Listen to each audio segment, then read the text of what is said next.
So hello everyone, फिर एक बार मिलते हैं इंटीग्रेशन में। और इंटीग्रेशन में असाइनमेंट नंबर 19 हम सॉल्व करने जा रहे हैं। और ये असाइनमेंट है ऑल अबाउट पार्शियल फ्रैक्शन, जो हमने इसके पहले भी 18th में पार्ट ए किया था। सो पार्ट ए और पार्ट बी में क्या डिफरेंसेस है वो मैं आपके साथ यहाँ पे डिस्कस करता हूँ।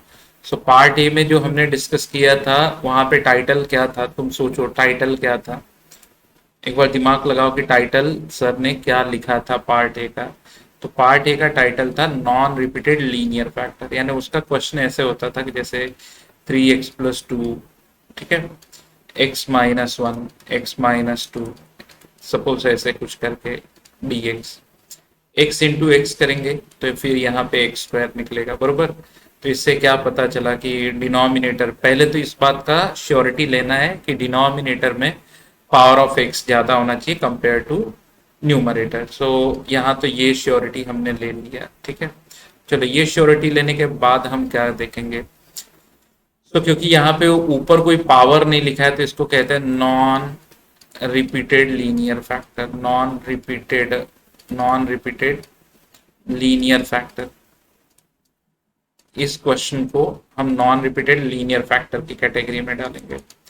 फिर अगर ऐसा कोई क्वेश्चन आ जाए कि 3x+2 अपॉन x-1 का होल स्क्वायर x+2 dx, तो फिर इसे कहेंगे repeated linear factor, repeated linear factor.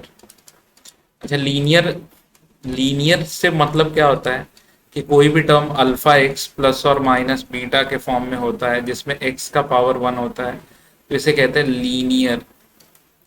Linear factor या लीनियर इक्वेशन, जो भी नाम दे। तो ये हो गया रिपीटेड लीनियर फैक्टर। रिपीटेड नाम क्यों दिया, क्योंकि यहाँ पे देखो इन दोनों में फर्क ये है कि यहाँ पे कोई पावर नहीं था यानी 1 था, यहाँ पे पावर 1 से ज्यादा आ जाएगा, जैसे यहाँ पे क्यूब आ जाए। फिर तीसरा एक होगा कि 3x+2 अपॉन x-1 x² + 2। सो इसे कहेंगे, क्या कहेंगे कि repeated linear sorry non repeated and quadratic, non repeated and quadratic, ठीक है, नॉन रिपीटेड एंड क्वाड्रेटिक का नाम देंगे। फिर अगर ऐसा भी आ जाए कि अब इसी में बहुत सारे टाइप क्रिएट किए जा सकते हैं, जैसे x+1 का होल स्क्वायर हो जाए, x²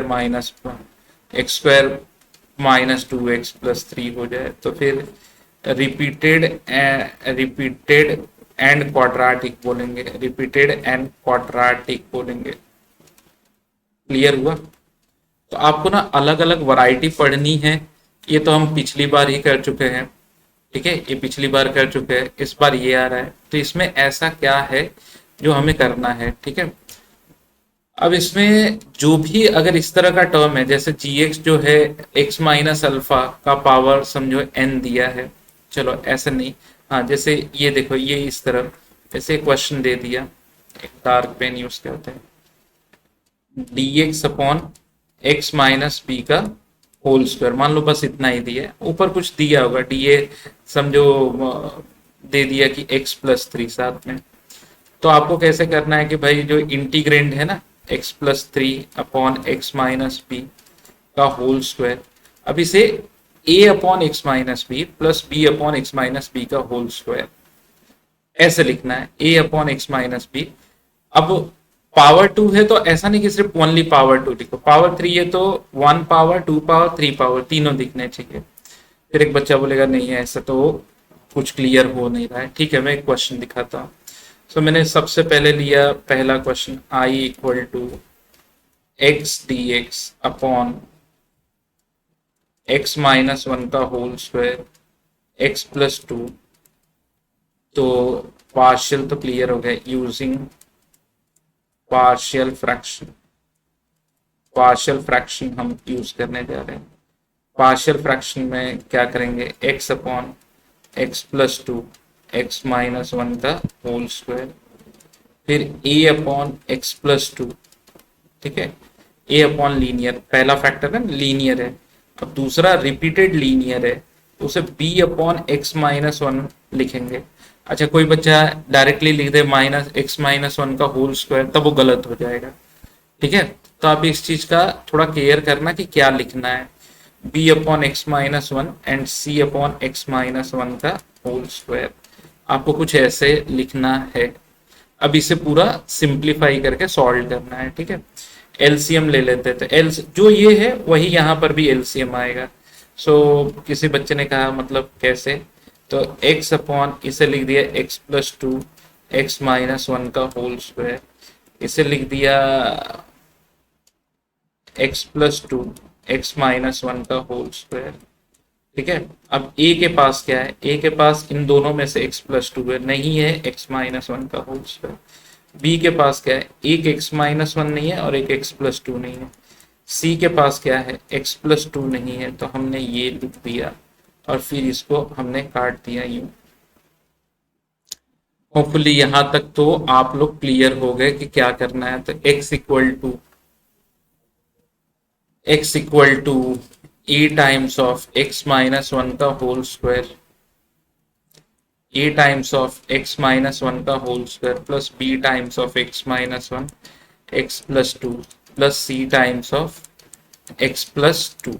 देखो यही था, पीछे जाके देख लो यही था, यस ये सारी चीजें यही थी। अब देखो यहाँ दिक्कत क्या है, वहां पर तीनों अननोन बारी बारी से फैक्टर को इक्वल टू जीरो पुट करने से मिल जाते थे। जैसे let x minus one equal to zero, therefore x equal to one डालते हो, तो x इक्वल टू वन वहीं डालो जहां पे x माइनस वन नहीं है, बिकॉज वन डालोगे तो वन माइनस वन जीरो हो जाएगा। तो यहाँ पे implies that one equal to, ठीक है, one equal to c into one plus two. तो c की वैल्यू क्या आ जाएगी, c की वैल्यू आ गई वन बाई थ्री, ठीक है। Let x plus two equal to zero, x plus two equal to zero, therefore x equal to क्या आ जाएगा माइनस टू। तो अब हमने माइनस टू डाला, x की जगह पे डाला माइनस टू। अब ये पार्ट तो जीरो हो जाएगा, इनफैक्ट ये भी जीरो हो जाएगा, यहां से जाएंगे ये हो जाएगा माइनस टू माइनस वन का होल स्क्वायर, देयर फोर ये जो हो जाएगा माइनस टू अपॉन नाइन, ठीक है, माइनस थ्री का होल स्क्वायर। तो देखो हमें ए और सी तो आ गया, अब सवाल उठता बी कैसे निकालेंगे, कौन सा फैक्टर इक्वल टू जीरो ले, फैक्टर तो यहाँ दो ही थे क्योंकि रिपीटेड आ रहा है। तब अगर कोई बच्चा ऐसे समझ ले कि सर ने लिखा zero x square plus x दिया है प्लस जीरो इक्वल टू, अगर इसको एक्सपांड करेंगे तो ए एक्स स्क्वायर माइनस टू ए एक्स प्लस वन, तो ए प्लस यहाँ ब्रैकेट खोल के मल्टीप्लाई कर रहा हूँ B X square minus X plus two X, यानी कि plus B X minus two B plus C X plus two C, ठीक है। और टर्म कंपेयर कर दिया कि भाई यहाँ पे एक्स स्क्वायर का कोएफिशिएंट क्या है, ए और सी तो मिल गए, सिर्फ डी ढूंढना है ना। तो अब ऐसे में बोलूँ कि ए और बी का कोएफिशिएंट यहाँ पे देखो, तो यहाँ से आएगा, अगर इकट्ठा भी करोगे तो एक्स स्क्वायर के पहले आएगा ए प्लस बी। अब एक्स के पहले क्या आएगा, तो ये वाला टर्म, ये वाला टर्म और ये वाला टर्म, माइनस टू ए प्लस बी प्लस सी ये आ जाएगा, और प्लस कांस्टेंट वाला टर्म, एक तो ये टर्म आएगा, एक ये टर्म आएगा और एक ये टर्म आएगा। So A minus two B plus two C ये टर्म आएगा। अब देयरफॉर जब आप कंपेयर करोगे तो A plus B equal to zero, B equal to minus A, और ए तो ऑलरेडी टू बाई नाइन है नेगेटिव ऑफ, तो यहाँ पे टू बाई नाइन आएगा। Negative of two by nine मतलब टू बाई नाइन। यहां तक तो सारे बच्चों को समझ गया होगा, ठीक है। फिर इंटीग्रेशन का आंसर बस इंटीग्रेशन आई इक्वल टू, अब A upon X plus two, तो ए कितना है, तो अब हम लिखेंगे minus two by nine of X plus two D X plus B, B कितना है two by nine D X of X minus one, X minus one, plus C कितना है one by three, so one by three D X of X minus one का whole square. अगर ये चीज clear हो गई है तो अब यहाँ पे जो काम की बात है वो है फॉर्मूला, वो है फॉर्मूला। और आपको फॉर्मूले में क्या ध्यान रखना है, फॉर्मूले में ध्यान रखना है कि अगर D X upon alpha X plus beta है, तब तो हो जाएगा 1/अल्फा ln of mod of alpha X plus beta plus C. और अगर dx upon alpha X plus beta whole raise to n है तो फिर हो जाएगा 1/अल्फा फिर alpha X plus beta raise to -n+1 upon -n+1 -n+1 plus C. तो अगर n मतलब कोई ऐसा पावर जो 1 नहीं है, 1 को छोड़ के कोई भी पावर है, ठीक है। सो फाइनली अब हम यहाँ पे लिखेंगे answers. So I equal to -2/9 ln of mod of x plus 2 plus 2/9 ln of mod of x minus 1 plus 1/3। हाँ, अब ये जो करेंगे x minus 1 raise to -2 plus 1 यानी -1 अपॉन -1 प्लस सी। अब 2/9 कॉमन ले लो तो इसको log की प्रॉपर्टी लगा के log m minus log n, तो log of m/n x minus 1 upon X plus 2, इसे अगर हम लिख देंगे इधर लिख देंगे -1/3 x माइनस 1 प्लस सी। सो कैसा लगा क्वेश्चन, वर्किंग कैसी लगी, चीजें समझ में आई कि नहीं आई, अब मुझे बताओ। हो सकता है एक बच्चा कहे कि नहीं सर एक क्वेश्चन तो और बनता है, तो डेफिनेटली हम एक क्वेश्चन और लेंगे, लेकिन सेकंड वाला मैं तुम्हें दे रहा हूं करने के लिए और थर्ड वाला मैं ले रहा हूं, ठीक है। थर्ड वाला तो x² अपॉन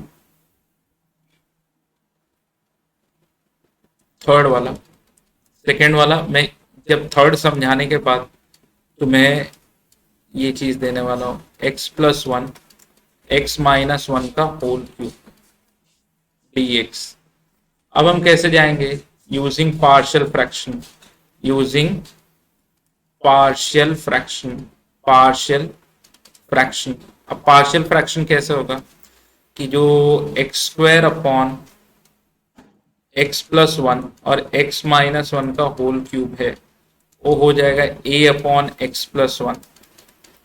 अब देखो whole cube b upon x minus 1 plus c upon x minus 1 का whole square plus d upon x minus 1 का whole cube.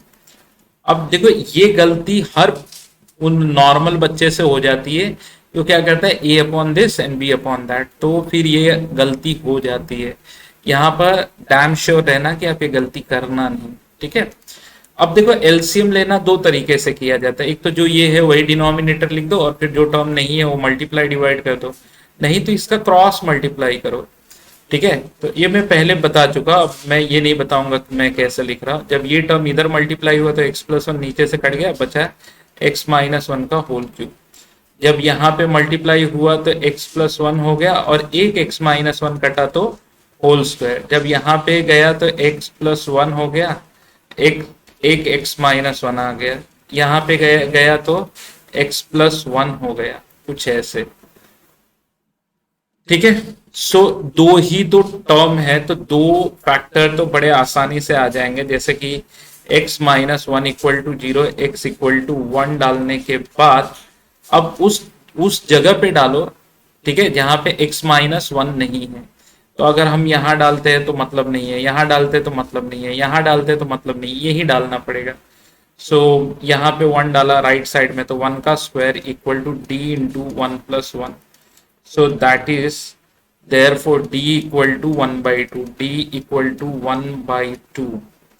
Let x plus 1 equal to 0, therefore x equal to -1 implies that। अब उस जगह पे डालो जहां पे x plus 1 नहीं है, तो बस इसी टर्म में डाल सकते हो, बाकी सब जगह तो x plus 1 दिख रहा है। तो हमने यहाँ पे डाला तो -1 का स्क्वायर इक्वल टू ए -1 का क्यूब, देयरफॉर जो ए आ गया यहाँ पे 1 -2 का क्यूब 8, सो -1/8 आ गया। अब सवाल उठता है कि बाकी बी और सी कैसे निकलेगा, तो इसको बोलते हैं term comparing method, term comparing method, term comparing method. अब टर्म कंपेयरिंग मेथड क्या है कि भाई यहाँ पर 0x³ है प्लस x² है प्लस 0x है प्लस 0 है। अब यहाँ पे क्या है, खोलो x³, ठीक है, ए से मल्टीप्लाई होगा तो ए एक्स क्यूब, फिर माइनस 3x², ए से मल्टीप्लाई होगा तो -3a, ठीक है, 3a x² प्लस 3ax -1³ तो 1 × a, ये हो गया, प्लस अब इसका एक्सपांशन करो। तो कुछ चीजें ऐसे ना जो ओरली भी हम समझे तो समझ सकते हैं, ठीक है। चलो मैं इसका एक्सपांशन लिख ही देता, x+1 x² -2x, या फिर इसे मैं अगर शॉर्ट में करता, थोड़ा किसी और पेन से कर देते हैं, जैसे x+1 × x−1 का whole square become x+1 × x−1 × x−1, जो हो जाएगा x² -1 × x−1 become x³ -x² -x+1 multiplied by यहाँ पे b करो इसको, फिर बिकम bx³ -bx² bx+b। फिर आगे यहाँ पे x² यानी कि cx², फिर x+1 x−1 तो बट ऑब्वियस x² -1 हो जाएगा तो -c हो जाएगा प्लस dx+d। अब कंपेयर करते हैं तो a और यहाँ से b x³ का कोएफिशिएंट है तो a + b = 0 implies that b = -a = 1/8। अब x² का टर्म कंपेयर करते हैं, x² में क्या आया, एक a आया, एक a आया और एक a आया, सो बनेगा -3a -b + c equal to x² का कोएफिशिएंट यहाँ पे तो 1 है, बरोबर ना, यहाँ पे कोएफिशिएंट 1 है, सो इम्प्लाइज दैट, अब c क्या हो जाएगा, तो c हो जाएगा 1 + b + 3a, 1 + b + 3a, ठीक है। अब यहाँ पे लिख देते 1 + b, b where is b, b तो अभी हमने निकाला था, b तो 1/8 है बरोबर, और 3a -3/8 हो गया, और इसे ऊपर 8/8 अगर हम लिख दें, 8/8 1 को, सो 9 में से 3 गया तो 6/8 हो जाएगा। सो c की जो वैल्यू आएगी वो 3/4 आएगी, ठीक है। तो देखो हमने सारी वैल्यूज फाइंड आउट कर ली, a b c, थोड़ा इसे ध्यान से देख लो, टर्म कंपेयरिंग इसे कहते हैं, टर्म कंपेयर किया। तो अब हम आगे जाते हैं और इसमें पुट कर देते हैं इंटीग्रेशन में, ठीक है। नेक्स्ट i = अब हम i लिखेंगे इंटीग्रल ऑफ, ठीक है, पहला टर्म है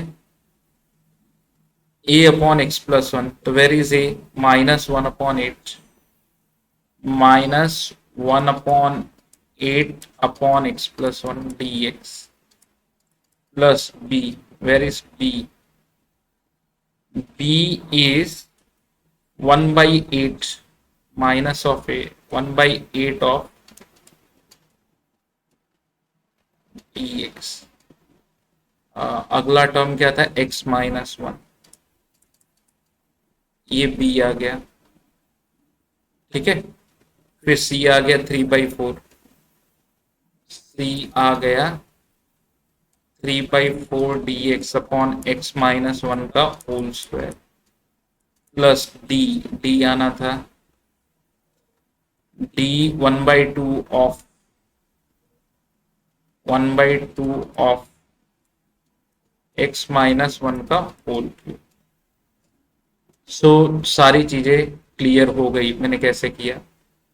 अब i = -1/8 ln of mod of x+1 plus 1/8 ln of mod of x-1 plus 3/4 x-1 raised to -2 + 1 upon -2 + 1 plus 1/2 x-1 raised to -3 + 1 upon -3 + 1 plus c। So I का answer -1/8 ln of mod of x plus 1 plus 1/8 ln of mod of x minus 1 -3/4 x minus 1 -1/4 1/x-1 raise का square plus c। जो negative power है उसे नीचे ला दिया। फिर वही कि अगर एक चीज याद रखो dx upon X plus A है तो आपको आंसर देना है ln of mod of X plus A plus C, और dx upon X plus A raise to N है तो आपको देना है x plus A raise to minus N plus 1 upon minus N plus 1 plus C. तो इन सब चीजों को थोड़ा सा समझ लो। क्वेश्चन एक बार यहां से शुरू कर लो, देखो कहां पर दिक्कत आई थी। अच्छा, ये टर्म कंपेयरिंग मेथड क्या है कि आपको पूरे ब्रैकेट को खोलना है। हर एक ब्रैकेट दो तरीका है, या तो अगर मान लो पहले से जैसे मुझे x-1 का होल क्यूब आता था तो मैंने लिखा नहीं, करना क्या था, इंटू इंटू ए करना था। ये टर्म मुझे ऐसा लगा कि नहीं मैं गलती कर दूंगा तो ये मैंने लिख लिया। ये टर्म मुझे x² - 1 लगा तो मैंने डायरेक्टली कर दिया। जो भी आ गया आंसर मल्टीप्लाइड बाई सब सी हो जाएगा। तो इस तरह करके टर्म कंपेयरिंग से आप ढूंढ सकते हो। अब हम आते हैं क्वेश्चन नंबर 2 पे, जो आप करोगे। ठीक है, 3x - 2। तो अब कर लो, वीडियो को 2 मिनट पॉज, वीडियो पॉज करके ये क्वेश्चन कर लो। ये हमने कर लिया, ये हमने कर लिया। वीडियो को करो पॉज, एक बार अच्छे ढंग से गो थ्रू कर लो और तब जाके आगे न्यूमेरिकल करो। अब हम क्वेश्चन नंबर 4 पे आते हैं। x² + 3x - 1 I equal to, question number 4, I equal to x² + 3x - 1 upon x plus 1 का whole square dx, x plus 1 का whole square dx। I hope यही क्वेश्चन है ना। ठीक है, अब सब लोग क्या करते हैं मालूम है, जो बेसिक क्राइटेरिया उसको तो चेक करेंगे नहीं। हाँ चलो भाई लीनियर फैक्टर है कर देते हैं। अरे जब इसको खोलोगे तो आपको क्या पता चलेगा कि ये वाला जो डिवाइजर है वो x² + x + 1 है, सॉरी x² + 2x + 1 है। तो जो डिविडेंट है वो x² + 3x - 1 है। तो आपको तो करना ही पड़ेगा बच्चा, बिना इसके डिवीजन के कोई सोल्यूशन ही नहीं है अपने पास। x² + 2x + 1 माइनस हुआ, माइनस माइनस माइनस, तो ये x - 2 हो गया। अब ये मैं कई सौ बार बता चुका हूं कि अगर तुम fx अपॉन gx का इंटीग्रल करते हो, इसका मतलब आप करो क्वेश्चन का इंटीग्रल और फिर आप करो रिमाइंडर अपॉन gx का इंटीग्रल। तो ये चीज जो मैं तुम लोगों से कई बार कह चुका हूं, ये चीज आपको ध्यान में रखनी है। तो आंसर आएगा 1 का integral question gx fx rx। तो ये सब सारी चीजें हैं। rx that is x - 2 upon x + 1 का होल स्क्वायर dx। आ गया x + I1 + c using partial fraction for I1, using partial fraction। Partial fraction हम लगाते हैं I1 के लिए। सो x - 2 अपॉन x + 1 का whole square equal to a upon x + 1 plus b upon x + 1 का whole square. Therefore x - 2 equal to a into x + 1 b, ये b हो जाएगा, इसका मल्टीप्लाई किया हमने। ये तो टर्म ही कंपेयर कर दो यार, ax + a + b। यहाँ से देख के ही पता चल गया कि यहाँ पे कोएफिशिएंट 1 है, यहाँ पे a है, तो therefore a equal to 1 and यहाँ पे -2 है, यहाँ पे कांस्टेंट टर्म a + b है, जिसमें तुम्हारा ए 1 होने की वजह से बी हो गया -3। सो I1 का आंसर आ गया इंट ए जो है 1/x+1 dx और b प्लस -3 dx/x+1 का होल स्क्वायर। ये आ गया ln of mod of x+1 -3, ये हो जाएगा x+1⁻2+1/-2+1 तो I का आंसर लिखेंगे x plus ln of mod of x+1 minus का ये +3/x+1 +c। अब मुझे बताओ कहाँ दिक्कत आई, क्या प्रॉब्लम आई और क्या नहीं समझा।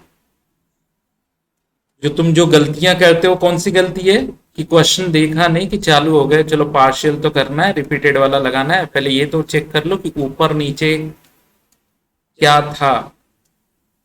अगले क्वेश्चन को मैं नहीं बताऊंगा, मुझे लगता है तुम कर ले जाओगे, कहो तो बता दूं। ठीक है, दोनों चीजें हैं मेरे पास। ठीक है, चलो फिफ्थ वाला है, एक बार और प्रैक्टिस हो जाएगी। नेक्स्ट, तो फिफ्थ वाले क्वेश्चन पे थे हम, बाय मिस्टेक कहाँ चले गए हम। ओके,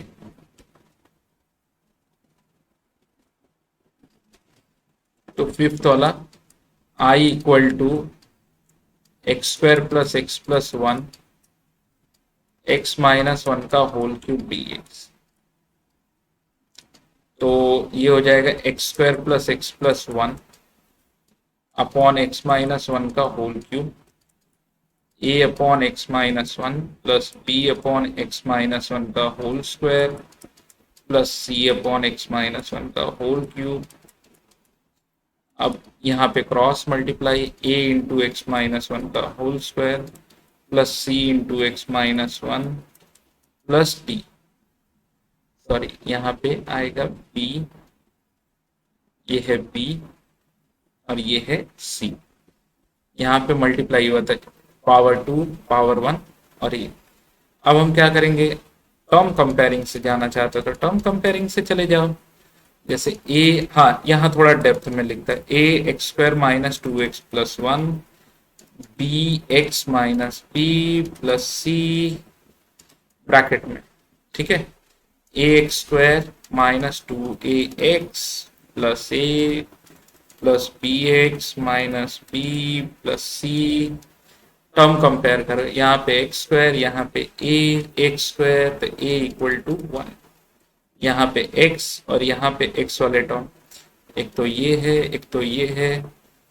तो and 1 equal to -2a plus b, जिसमें a कितना आया 1, तो देयरफॉर b इक्वल टू 3। ठीक है, 1 इंटू 2 -2 उधर गया तो एंड कांस्टेंट वाला टर्म 1 और यहाँ पे a प्लस सी। ठीक है, a minus b plus C, a minus b plus C implies that c equal to, a की जगह पे डाला 1, b की जगह पे डाला 3, 1 में से 3 गया, कितना हुआ -2 उधर गया, तो ये भी आ गया 3। फुर्सत से देख लो, कांस्टेंट टर्म ये वाला था, ये वाला था, ये वाला था, जहाँ पे x नहीं थे, और यहाँ पे कांस्टेंट टर्म ये वाला था। हमने किसको किससे कंपेयर किया देख लो। अब मेरे पास आ गया ये जो इंटीग्रल है, ये टोटल इंटीग्रल वो इसके इंटीग्रल के बराबर होगा। तो a, where is a 1/x-1 dx, where is b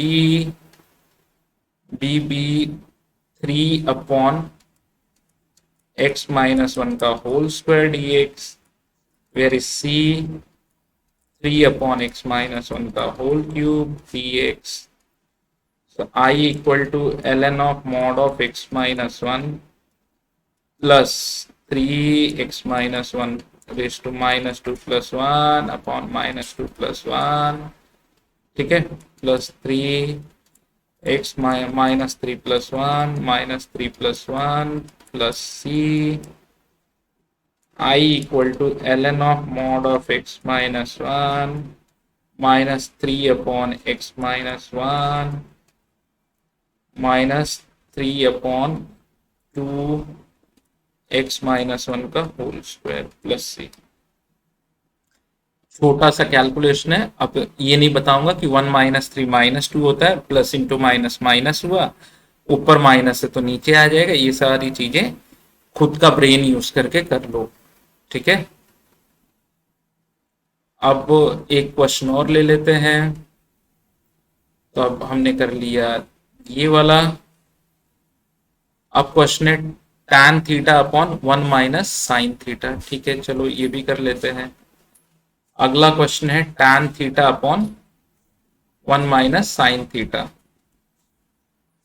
तो नेक्स्ट क्वेश्चन में सिक्स्थ में tan theta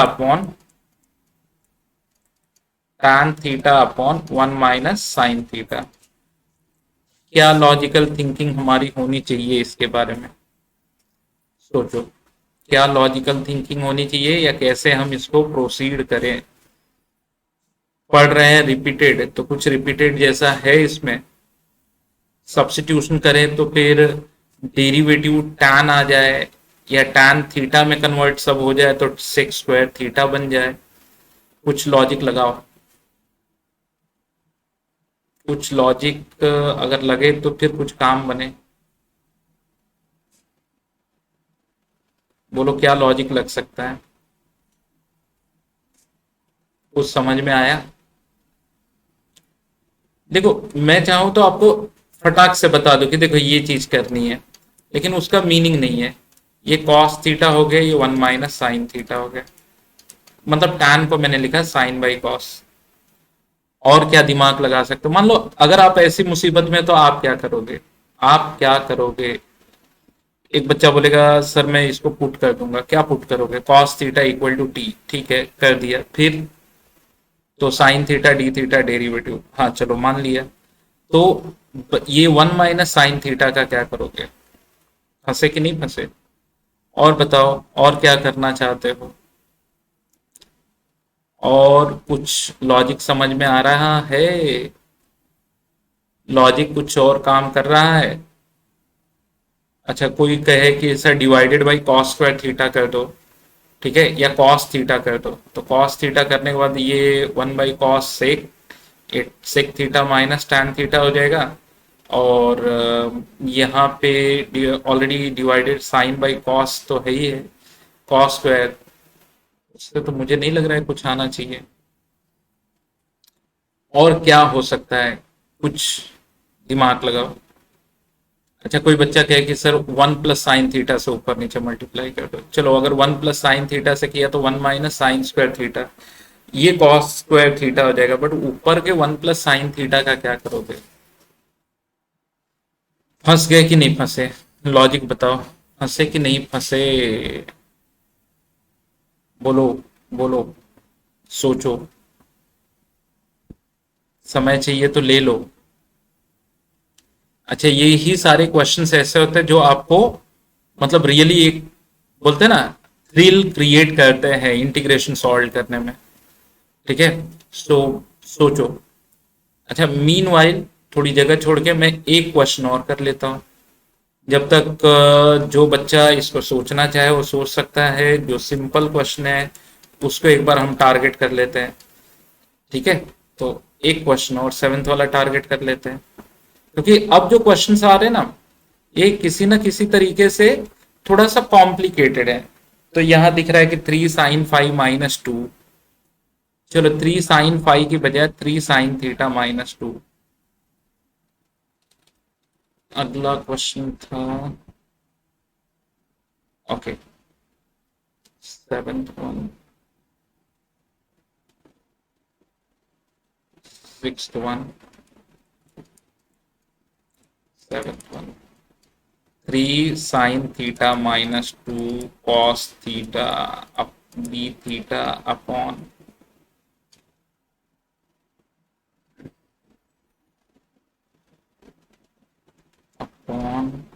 3 sine theta minus 2 cos theta, 5 minus cos square theta minus 4 sine theta, 5 minus cos square theta, 5 minus cos square theta, 5 minus cos square theta minus minus 4 sine theta, 4 sign theta D theta. इसमें सोचो, अच्छा ये तो एकदम straight forward है यार, इसमें तो सच बोलूं तो सोचने की जरूरत ही नहीं है। इनफैक्ट इसमें अगर तुम सोचना भी चाहो ना तो सोचने की जरूरत ही नहीं है, क्योंकि यहाँ तो नजर आ गया कि अगर मैं साइन थीटा लूँ तो कॉस थीटा उसका डेरिवेटिव हो जाएगा, और ये कॉस स्क्वायर का 1 माइनस साइन स्क्वायर कर देंगे ना। सो अगर मैंने ऐसा सोचा कि इसको, ये तो देख के समझ में आ गया, पीछे वाले क्वेश्चन की तरह क्रिटिकल थोड़ी है। थोड़ा अच्छा वो भी क्रिटिकल नहीं है, वो भी मैं जानता हूँ क्रिटिकल नहीं है, लेकिन तुमको टाइम दिया कि हाँ भाई जो बच्चा समझ जाए, जब तक मैं एक्सप्लेन कर रहा हूँ वो उसे सोच सकता है। अच्छा इस 4 5 को मैं अगर 4+1 लिख दूँ, सपोज करो, तो 1 minus cos square theta sine square theta हो जाएगा। तो sine square theta minus 4 sine theta plus 4 बन जाएगा, जो 3 साइन थीटा माइनस 2, ठीक है, 3 sine theta minus 2 sine theta minus 2 का whole square cos theta D theta बन जाएगा। अब यहाँ पे लेट साइन थीटा को हमने माना T, cos theta D theta derivative D T, I बन गया integral of 3t minus 2 dt upon t minus 2 का होल स्क्वायर। तो therefore using partial fraction, partial using partial fraction ना, ये पार्शियल फ्रैक्शन क्या है, 3t minus 2 upon T minus 2 का whole square. अच्छा जिनको ये चीज आती है वो पीछे वाले क्वेश्चन को एक बार सोचो, जब तक मैं ये सॉल्व कर देता हूं, ठीक है, इसका सोल्यूशन अब जाके तुम्हें इतना ट्रबल नहीं देगा। तो therefore 3t minus 2 equal to a into T minus 2 plus B, hopefully ये समझ में आया होगा, क्रॉस मल्टीप्लाई किया दोनों टर्म के साथ, ठीक है। तो देयर फोर कोएफिशिएंट ऑफ इसको A T minus 2b b minus 2a कर देते हैं, कंपेयर कर दिया, a equal to 3 and b minus 2a equal to minus 2 implies that b equal to 2a minus 2, तो 2 3 जा 6 माइनस 2 तो 4 हो जाएगा। सो आई जो आएगा, आई क्या आएगा, वो इस पार्ट का integral a is 3 upon T minus 2 plus dt plus b is 4 dt upon T minus 2 का whole square, 3 ln of mod of T minus 2 plus 4 T minus 2 raise to minus 2 plus 1 upon minus 2 plus 1 plus C, I equal to 3 ln of mod of, ठीक है, T हमने sine theta लिया था, sine theta minus 2 minus 4 upon sine theta minus 2 raise to 1, ठीक है, minus 2 plus 1। सो ये तो आ गया आंसर। कहीं कोई दिक्कत डाउट परेशानी है तो पूछ लो कि हाँ मुझे ये परेशानी आ रही है। बाकी एज सच तो मुझे कुछ ऐसा नजर नहीं आ रहा है कि ये क्वेश्चन परेशान करे, ठीक है। अब हम आते हैं क्वेश्चन नंबर 6। सोचते रहो सोचते रहो, क्योंकि मुझे मालूम है कि 6 एक अच्छा क्वेश्चन है, sec x upon 1 plus cosec x. अच्छा ये भी काफी अच्छा क्वेश्चन है, ये कुछ मेरे फेवरेट क्वेश्चन है। एक ये हो गया, अच्छा एक 7th के लिए डाला था मैंने, इसे 8 कर देते हैं, sec x upon 1 plus cosec x. अब इस क्वेश्चन में हम क्या करेंगे, थोड़ा दिमाग लगाओ। तो फिर एक बच्चे ने बोला इसको 1/cos कर देते हैं, इसको 1+1/sin कर देते हैं, चलो वो भी मान लिया। फिर क्या होगा, फिर यही होगा कि एलसीएम लेने के बाद साइन एक्स यहाँ पे आ जाएगा और यहाँ पे cos x आ जाएगा और यहाँ पे 1+sin x आ जाएगा। ठीक है, dx। अरे घूम फिर के फिर वहीं आ गए हम, पीछे वाले ही प्रॉब्लम पे तो आ गए। वही तो है कि cos x अगर t लेते हैं तो sin x उसका डेरिवेटिव हो जाएगा। हाँ, लेकिन ये वाला अगर sin x लेते हैं तो फिर अरेंज तो करना पड़ेगा, तो घूम फिर के हम फिर आ गए उसी जगह पे। तो अब मेरे सामने जो न्यूमेरिकल है ना, चाहे मैं वो सॉल्व करूँ tan x upon 1+sin x, चाहे ये सॉल्व करूँ, ये दोनों न्यूमेरिकल आइडेंटिकल हैं। तो बारी आ गई है एक्सप्लेन करने की। सोचो अभी इसमें हम क्या करेंगे।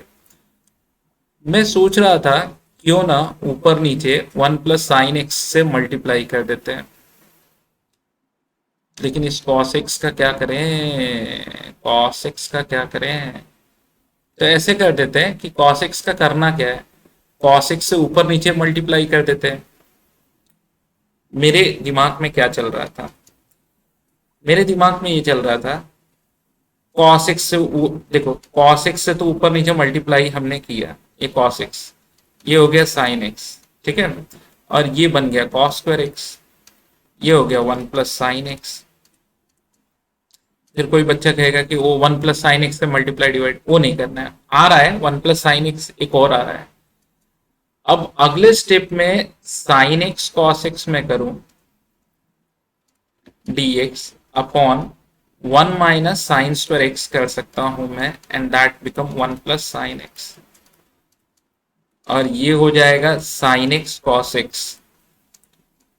तो ऐसा नहीं है कि कोई रॉकेट साइंस के न्यूमेरिकल होते हैं, बट उन्हीं को समझ में आएंगे जो एफर्ट लेते हैं। ठीक है, क्या किया मैंने, 1 - sin x 1+sin x इसको लिखा, तो ऑटोमेटिक एक 1+sin x ऑलरेडी था तो होल स्क्वायर हो गया। अब मैं यहां पे जाऊं कि sin x मेरा t है, तो cos x dx क्या होगा dt। अब ये चीज मैं तुम्हें पहले भी बता सकता था, बट क्योंकि मैंने ही क्वेश्चन प्रिपेयर किया है तो मुझे मालूम था कि ये आगे आने वाला है। ठीक है, तो चाहे आप अब देख लो, ये क्वेश्चन करो, ये भी वही है, थोड़ा सा हल्का सा वेरिएशन है, यहाँ पे 1 - sin x का होल स्क्वायर होगा, चाहे ये करो।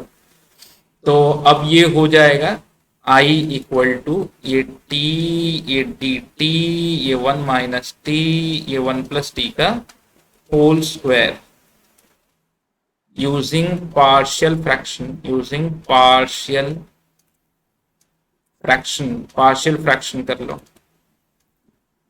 क्या है partial fraction, t upon 1 - t, 1+t का whole square equal to a upon 1 - t plus b upon 1+t plus c upon 1+t का whole square. Okay, so t equal to, अब क्रॉस मल्टीप्लाई कर देते, 1+t का whole square plus b, ये एक 1+t कटेगा तो 1 - t 1+t, और प्लस c 1 - t। अब t के लिए फिर वही जाता है कि एक बार let t+1 equal to 0 implies that t equal to -1। कहाँ डालना है, जहाँ पे t+1 है, तो यहाँ और नहीं, यहाँ वहां नहीं डालना है जहाँ पे t+1 है। तो एक तो आ गया -1 equal to c 1+1, therefore c equal to -1/2। Let t-1 या 1 - t, दोनों से t इक्वल टू 1 उधर डालो जहां पे 1+t है। ठीक है, यानी t 1 - t नहीं है, तो 1 इक्वल टू यहाँ पे डाला तो a 1+1 का whole square, therefore a is 1/4। अब बोलो कहाँ कुछ प्रॉब्लम आई, नहीं आई, तो फिर अब हम टर्म कंपेयरिंग, टर्म कंपेयर। अब यहां से टी स्क्वायर जनरेट होगा और यहां से टी स्क्वायर जनरेट होगा। राइट साइड में टी स्क्वायर नहीं है तो जीरो, यहां से 1 + 2t + t² ए से मल्टीप्लाई करेंगे तो कोएफिशिएंट ये आ जाएगा। 1 - t 1 + t तो 1 - t², तो वहां से -b हो जाएगा। देयरफॉर b = a, यानी कि 1/4 आ गया। अब समझ में आया क्या करना है। बाकी तो फिर 1/4/1 - t। नेक्स्ट, चलो असाइनमेंट 20 अभी आने नहीं देते हैं, एक और पेज डाल देते हैं। सो I = integral of 1/4 1 - t dt plus 1/4, ओ क्या लिख दिया, 1/4 1 + t dt, और फिर पीछे जाते हैं और क्या मिला था, -1/2 1 + t² -1/2 -1/2 1 + t² dt। I = 1/4, ये देगा ln of mod of 1 - t, ये आ जाएगा माइनस। क्यों आएगा माइनस, बताओ बताओ। Divided by coefficient of T. T का कोएफिशिएंट क्या है, -1। ये तो हम सब पढ़ चुके हैं ना। अब ये नहीं बताऊंगा यार, ये नहीं बताऊंगा, ये तो अब तुमको करना ही पड़ेगा। 1/4 ln of mod of 1 + t -1/2 1 + t⁻² + 1, यानी कि -1/-1 + c।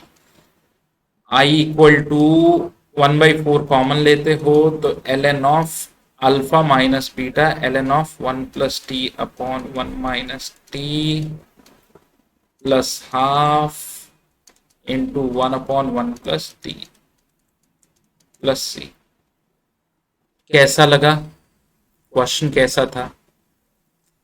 एक एक्स्ट्रा क्वेश्चन जो मेरा बड़ा फेवरेट है, ये भी एक क्वेश्चन मैंने देखा था तो मुझे लगा था कि बच्चों को मैं बताऊंगा।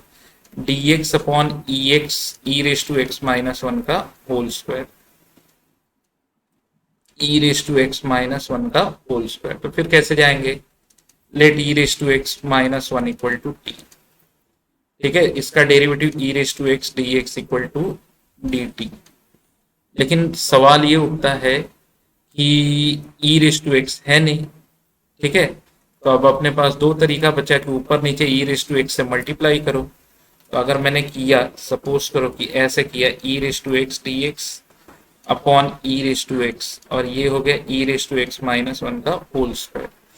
तब तो फिर सवाल उठता है कि चलो ये dt लिख देंगे, लेकिन इस e⁻x का क्या। तो यहाँ से e⁻x की वैल्यू मिल गई 1 + t, तो जो पहले भी आप कर सकते थे। ठीक है, पहले भी आप कर सकते थे। तो 1 + t और इसका तो t²। ये क्वेश्चन बड़ा फेमस क्वेश्चन है, कई बार बच्चे, ये मेरे पास ना, जब भी मैं हर साल वर्कशीट सॉल्व करवाता हूँ तो बच्चे ये क्वेश्चन लेकर जरूर आते हैं कि सर इसमें क्या करें। Using partial fraction, partial fraction. अच्छा, पीछे एक क्वेश्चन छूटा हुआ है। हाँ, अब वो तो कर लोगे ना, क्योंकि मैंने हिंट तो दे दिया है तुम लोगों को, हिंट दे दिया है तो आगे उसको निपटाने में तुम्हें ज्यादा दिक्कत नहीं होनी चाहिए। a/1 + t + b/t + c/t², बरोबर। अगले पेज पे चलें, क्रॉस मल्टीप्लाई।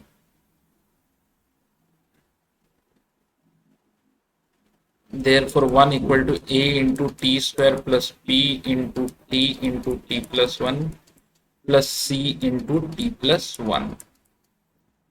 लेट t = 0, पहला फैक्टर t 0 डाला तो 1 = c 0 + 1 implies that c = 1। let t + 1 = 0, t = -1 implies that 1 = जहां पे t + 1 नहीं है ये डालो a - 1 का स्क्वायर, तो therefore a = 1। बी निकालने के लिए कंपेयरिंग कोएफिशिएंट, कंपेयरिंग टर्म्स या कोएफिशिएंट्स जो भी बोल दो, यहाँ से ए टी स्क्वायर, यहाँ से बी टी स्क्वायर होगा, और टी स्क्वायर तो है नहीं, तो यहाँ से ए प्लस बी आ जाएगा, implies that b equal to minus a equal to -1. so therefore integral, ठीक है, इंटीग्रल में जाएंगे तो a is what 1/1 plus t dt plus b -1/t dt plus c is 1/t plus square dt ln of mod of 1 plus t minus ln of mod of t minus e raised to -1. जानते हो ना मैंने क्या किया, t raised to -2 plus 1 upon -2 plus 1, ठीक है।